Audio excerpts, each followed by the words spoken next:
सलीम साफ़ी साहब, मेरा तो ये सवाल है कि क्या इस वक्त उनको कोई ऑफ़र भी दी जा रही होगी? क्या इस वक्त हालात ऐसे हैं? क्योंकि ऑफ़र तो उसी सेंस में दी जाती है ना जब आपको पता हो कि प्रेशर बहुत ज़्यादा बढ़ रहा है। जैसे नवाज शरीफ साहब के केस में हमने सुना, एटलीस्ट पसे पर्दा तो यही चल रहा था। तो क्या इस वक्त ऐसे कुछ हालात हैं ज़मीन पर कि बहुत ज़्यादा प्रेशर है, या तहरीक इंसाफ ने या जो अवाम है उसने इतना मसला डाला हुआ है कि बाहर भेजने में ही हल है, या कोई डील देने के थ्रू ही मामला सॉर्ट आउट हो सकते हैं? नहीं, इस वक्त तो बज़ाहिर फ़रीक़ैन बड़े गुस्से में नज़र आ रहे हैं और एक फ़रीक जो पीटीआई है वो समझती है कि उनके साथ जुल्म हो रहा है, उनके कारकुनों को जेलों में डाला गया है, उसके लीडर को जेलों में डाला गया है, उसके अहलिया को जेल में डाला गया है। तो उधर भी टेम्परेचर बहुत हाई है।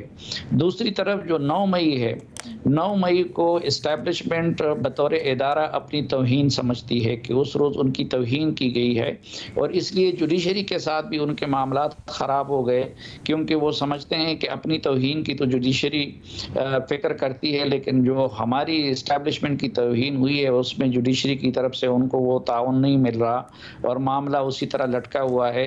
हालांकि यहाँ पे मैं फिर ये डिमांड करूँगा कि जुडिशरी को चाहिए कि अगर मिलिट्री कोर्ट्स की इजाज़त नहीं भी देते तो फिर ये कर लें कि उसको फैसला दे दे कि मिलिट्री कोर्ट्स नहीं हो सकते और उसको स्पेशल कोर्ट्स के या आम अदालतों के हवाले कर दे, क्योंकि कई दर्जनों लोग जेलों में पड़े हुए हैं। तो एक तरफ उनका वो है और दूसरी तरफ मैंने आपको बता दिया कि इस्टेब्लिशमेंट का गुस्सा भी बड़ा पीक पे है और 9 मई को वो इतने आसानी के साथ बुलाने को तैयार नहीं है। फिर इस दौरान भी जो पीटीआई की तरफ से सोशल मीडिया पे प्रेशर डाला जाता है तो वो उधर से रवैये को नरम करने की बजाय वो सख्त करने का बायस बन रहा है। लेकिन अगर सिर्फ एक चीज़ आ जाए कि सब फरीक मुल्क को पेश नज़र रखे, देखिए इस वक्त कोई भी फरीक इतने मज़े में नहीं है। अगर पीटीआई का हम कहें पॉपुलैरिटी है, लेकिन पॉपुलैरिटी के साथ साथ उनकी आजमाइशें भी हैं और जेलों में भी हैं और भी उनकी मुश्किलात जगह जगह हमें देखने को मिलती हैं। इसी तरह अगर हुकूमत है तो हुकूमत के लिए भी इतना फ्री हैंड नहीं है। एक तरफ हुकूमत पे भी अदालतों का भी प्रेशर है, ये फॉर्म 47 और 45 का भी प्रेशर है और मईशत का भी प्रेशर है। तो और ये जो हम कहते हैं कि बैठ नहीं सकते, एक तो पहली बात ये कि आज अगर पीटीआई मौलाना फजल रहमान के साथ बैठ सकती है, महमूद खान चकज़ई के साथ बैठ सकती है, तो क्या वो शहबाज शरीफ के साथ या बिलावल भुट्टो के साथ नहीं बैठ सकती? दूसरा, हम ये देख रहे हैं कि पार्लियामेंट में तो वो इकट्ठे बैठे हैं। इसी तरह जो है बाज़ मौक़े पे जो ISIFC की मीटिंग होती है उसमें भी उनके चीफ मिनिस्टर बैठ जाते हैं मिलिट्री लीडरशिप के साथ भी और वहाँ पे भी। तो मेरे ख्याल में अगर ये लोग मुल्क को मुकद्दम रखें तो उनके लिए बैठना मुश्किल नहीं होगा, लेकिन अगर मुल्क की बजाय अपनी ज़ाती सियासत और ज़ाती बका और ज़ाती हुकूमतें और ये चीज़ें पेश नज़र रहे, अपनी अनाएँ पेश नज़र रहें, तो फिर इनका बैठना मुश्किल भी है और उसका कोई फ़ायदा भी नहीं होगा। इससे पहले कि मैं आपके इस पॉइंट को आगे लेके चलूँ, रीमा के पास एक चीज़ मुझे बताइएगा। आपने कहा कि मिलिट्री कोर्ट्स के मामले पर एटलीस्ट अगर कुछ अदलिया की तरफ से पेशरफ्त हो तो शायद जज्बात ठंडे हो जाएं इस्टेब्लिशमेंट के। लेकिन सर, क्या आप समझते हैं सिर्फ यही मामला है, या फिर बाकी भी जो केसेस में जिस तरह से जिस रुख पर चल रहा है मामला, एक और भी है जहाँ पर ये शिकायतें आ रही हैं कि मुदाखलत हो रही है एग्जीक्यूटिव की तरफ से, वो मामला भी अटका हुआ है? तो वेरिएबल सिर्फ एक नहीं है, वेरिएबल काफ़ी ज़्यादा हैं जिनको देखने की ज़रूरत है। नहीं, मामलात और भी बहुत सारे हैं, लेकिन और वो मामलात सारे जन्म कुछ तो 9 मई से ले चुके हैं और कुछ जब पीटीआई को फिक्स करने की कोशिशें की जा रही थी उस मामले में जब जुडिशरी ने जो रोल प्ले किया तो उसकी वजह से भी है। इसमें दोनों चीज़ें हैं, लेकिन की पॉइंट जो इस्टेब्लिशमेंट की तरफ से सामने आ रहा है या सामने रखा जा रहा है वो 9 मई को रखा जा रहा है। अच्छा, अब रीमा इसको साथ मिला देते हैं। आप ऑब्वियसली जवाब देंगी, सलीम साफ़ी साहब ने जो बात कही है उनको लगता है कि इसमें कोई कबाहत नहीं है कि सारे मिलके बैठे। ऑल्सो साइफर केस का फैसला आया अभी ये ड्यूरिंग द वीक, उसमें क्या समझती हैं जिस तरह का फैसला आया, गो कि ये प्रिडिक्टेड था, बहुत से लकूनास थे, लूप होल्स थे, बट इसको परसीव कैसे किया जाएगा? और क्या जो बार बार पैगाम आ रहा था कि अदालतें फ़ैसले करें, अदालतें देखें क्या हो रहा है और जल्दी से फ़ैसले करें, उस चीज़ के ऊपर इस्टेब्लिशमेंट इसको कैसे परसीव करेगी? क्या उसके ऊपर मज़ीद तो नहीं जज्बात भड़क जाएंगे?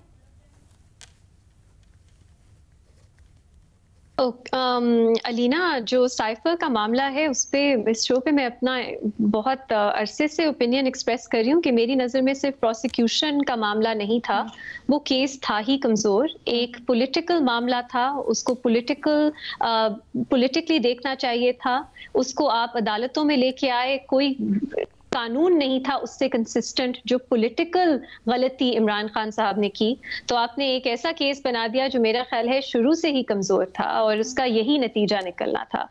दूसरी चीज, परसेप्शंस जो हैं वो हर एक की अपने इंटरेस्ट के बेसिस पे परसेप्शंस भी बनती हैं, तो वो आप देख रही हैं कि यही समझा जा रहा है कि अदालतें जो हैं वो कमजोरी दिखा रही हैं और प्रेशर में आ रही हैं, जबकि इद्दत वाला फैसला और साइफर वाला फैसला ये मेरी नजर में हमारी तारीख के बदतरीन कमजोर तरीन फैसलों में से हैं। इद्दत वाले पे मैंने बात नहीं की, वो आपने एक ऐसा प्रोविजन कानून का, पीनल कोड का इस्तेमाल किया जो इस चीज के लिए है ही नहीं, उसका मकसद ही मुख्तलिफ है। आपने इद्दत वाले सिचुएशन में वो अप्लाई कर दिया, बिल्कुल नॉन सेंसिकल वो जजमेंट है। सो अगर इसमें आप कहेंगे कि अदालतें जो है प्रेशर में आ गई, वो इमरान खान की तरफ उनका झुकाव है, मैं तो इस पे जवाब नहीं दूंगी, क्योंकि एज ए लॉयर मेरा ख्याल है सबसे पहले तो मैं मेरिट देखूंगी, मेरिट क्या है, केसेस बनते हैं या नहीं बनते, और ये दो केसेस तो बहुत ही कमजोर थे।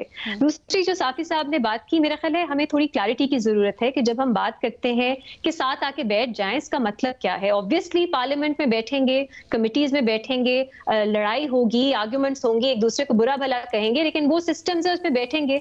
जो ग्रैंड डायलॉग की हम बात करते हैं, जो हमारे मीडिया के फेवरेट टर्म्स है, rules of the game set कर लें, एक बार के लिए फैसला कर लें कि आप एस्टैब्लिशमेंट को पॉलिटिक्स में नहीं लाएंगे, इस तरह के जो मामलात हैं वो मुझे नहीं लगता कि इस वक्त सिचुएशन ऐसी है कि इस तरह के कोई और चार्टर ऑफ डेमोक्रेसी जैसी सिचुएशन हम देखेंगे। इस वक्त जो पार्टीज हैं मुख्तलिफ, उनके इंटरेस्ट आपस में कॉन्ट्रडिक्ट करते हैं। वो सब शायद ये चाहेंगे और ये सोचते हो कि हम मुल्क के लिए कर रहे हैं, हमारा जो पॉलिटिकल इंटरेस्ट है वो पब्लिक इंटरेस्ट भी है, नेशनल इंटरेस्ट भी है, लेकिन उनके आपस में इंटरेस्ट ही कॉन्ट्रडिक्ट कर रहे हैं। जो पीटीआई चाहती है वो नून लीग और जो हुकूमत में बाकी पार्टीज हैं उनके बिल्कुल एग्जैक्ट अपोजिंग चीज है जो वो चाहते हैं, जो उनको वो बिल्कुल वीकन कर देगा। मीनवाइल जो सियासी जमातें चाहती हैं वो पीटीआई की जो पूरी सियासत है उसको बिल्कुल वीकन कर देगा। तो इस तरह की सिचुएशन में जब इंटरेस्ट ही नहीं मिलते, कोई ऐसी चीज नहीं है जिसपे आप मिलके कहेंगे कि हाँ इससे हम जमहूरियत को स्ट्रेंथन करेंगे, तो मुझे इस वक्त वो नहीं नजर आता। और क्या होगा लीना, जो हो रहा है वही होगा अनटिल कोई ड्रामेटिक चीज बदले ऑन द ग्राउंड। और फिर हम देखते हैं बहुत से ऑप्शंस हैं जो खुल जाते हैं, अनइमेजिनेबल चीजें भी हो जाती हैं इस मुल्क में। But for the forcible future यही है, किसी के लिए आइडियल सिचुएशन नहीं है, लेकिन हुकूमत भी चल रही है, पीटीआई भी इस वक्त पॉपुलर है, वो अपने वोटर्स सपोर्टर्स को भी अपील कर रही है, वो अपनी बात भी स्ट्रांगली एक्सप्रेस कर रही है। कुछ केसेस वो जीत भी रहे हैं, कुछ में वो उनके लोग अभी भी जेल के अंदर हैं। ये अनसर्टेनिटी मुख्तलिफ ममालिक में हम देखते हैं कई कई साल जो है चल सकती है, जरूरी नहीं है आप हल फौरन निकले।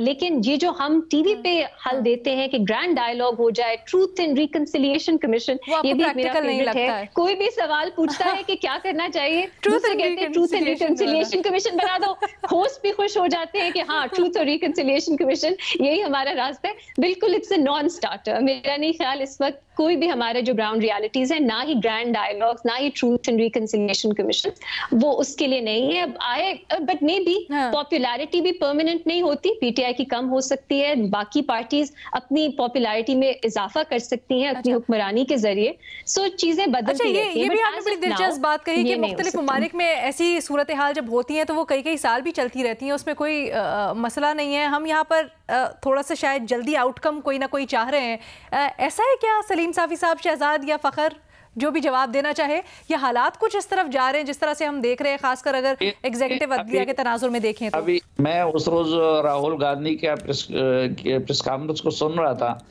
तो राहुल गांधी ने भी, मुझे ऐसा लग रहा था कि जिस तरह के पीटीआई का कोई लीडर बोल रहा है, उन्होंने कहा कि हमने इलेक्शन सिर्फ मोदी के खिलाफ नहीं लड़ा है, बल्कि हमने इलेक्शन अपनी एजेंसियों के खिलाफ भी लड़ा है और अपनी अदलिया के खिलाफ भी लड़ा है। कहते हैं ये सारी चीजें मोदी हमारे खिलाफ इस्तेमाल कर रहे थे।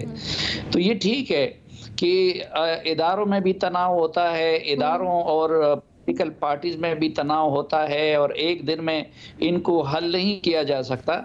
लेकिन देखें, हम मामले को सिर्फ जब ये मुज़ाकरात की बात आती है ना, इधर रिपोर्ट कार्ड में तो सिर्फ हमारा मौजूद पीटीआई होता है जी। लेकिन हम जब बात कर रहे हैं ट्रुथ एंड रिकन्सिलिएशन कमीशन की, ठीक है, उसको आप लोग मौजूद नहीं बनाते, लेकिन मेरी नज़र में तो आज चमन का धरना भी है कि चमन में लोग कब से बैठे हुए हैं। मेरी नज़र में तो कबायली इलाकों की सूरत हाल भी है, मेरी नज़र में तो गिलगित बल्तिस्तान और आज़ाद कश्मीर की सूरत हाल भी है।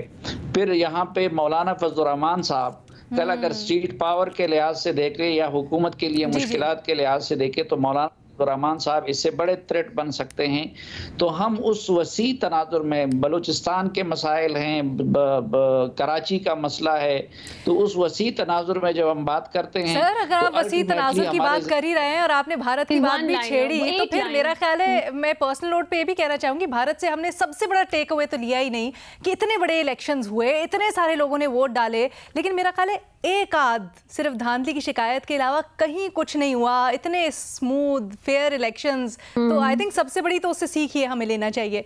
ऑन दिस नोट मुझे इजाजत दीजिए।